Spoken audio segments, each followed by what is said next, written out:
თბილისის საქალაქო სასამართლოში 4 ოქტომბრის საქმის კიდევ ერთი ეპიზოდი დასკვნით ეტაპზეა. ბრალდებულები არიან მარიამ მეყანწიშვილი, აბო ნავერიანი, ნანა სანდერი და ანტონ უპერი. უპერი საქართველოში არ იმყოფება. სხდომაზე დაცვის მხარემ დასკვნითი სიტყვა თქვა. განაჩენი ხვალ უნდა გამოცხადდეს. არა გონია მაგარი დამტყონ, რადგან აშკარად ფეხებში ვედები და ციხეშიც მოვედები, ახლა იმათ მოუწევთ შიგნით ჩემს გაწმება. არა უშავს. ჩემი და შიგნით არის ბატონო, ბავშვი რა თქმა უნდა არ არის პროცესზე, რადგან მას აკავებს ფსიქოლოგიური ტრავმა მიიღო და მიაყენა რეჟიმმა. არ დაუშვებ არც ერთი წამით, რომ ჩემმა შვილმა ისევ იგივე გაიაროს, რაც ჩემი სიტყვა გამოსვლის პერიოდში გაიარა. ამიტომ არ ვარ ქოცი და არ ვაპირებ ჩემს შვილი ამ ხელა განსაცდელში ჩავაგდო ჩემს შვილი.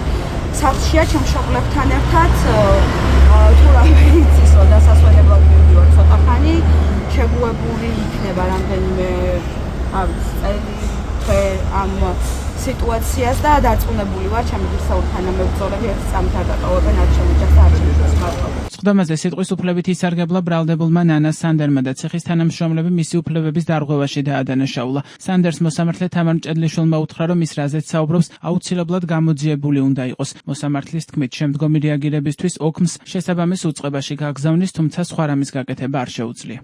რომელმაც მე მივიყარეთ ყოველთვის ცდილობდეს სამწუხაროდ ოცარ დააწყებს მე ნავაკეთებ თუმცა საქართველოს სასამართლოში განცხადება ამის შედეგად მივიღე პენიტენციარიის დეპარტამენტის ოფიციალურად ნესტანბერლაშვილისგან მივიღე სასწრელი ანუ ადმინისტრაციული საფრთხით მივიღე აქეთ მე დამხადე და ეს შემიძლია არის რომ სახელმწიფო მეუბნება რომ რატო არ მოვიყალით თავი არ დასმეუბნება სახელმწიფო ხო ამას მეუბნება ის რომ ამ ადამიანის განვითარება არ ხდება ხო შეუძლია სხვა თანამშრომლებს გადაიქცეს მომაწოდოს მასწავლიდან წყალიან ერთი საათით არ ვიცი სასეირნო ეზოში გამოყვანოს, ხო შეუძლია ამ თუნდაც ის 10 წუთი მოვიდეს ფაქნაშოა, რა მიზანმიმართული პოლიტიკა არის, სახელმწიფო ოფიციალურად მიწვევ ზუსტად ეს აღწერა რომ მომხდარ, ზუსტად აი ეს მითხრა, ეს მითხრა მეუბნაშვილმა როდესაც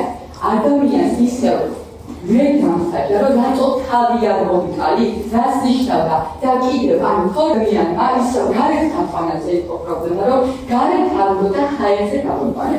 ანუ ამაზე დაიწყო ისე პრობლემა. ამაზე დაიწყო ადამიანებს ჩემი შეურაცხყოფა. უგრძელო წილი მოკლედ. 4 ოქტომბრის საქმის ამ ეპიზოდზე თავდაპირველად 12 პირი იყო ბრალდებული, თუმცა 8 საპროცესო შეთანხმება გაუფორმდა და 3 წლიანი პირობითი მსჯავრის საფუძველზე გათავისუფლდა.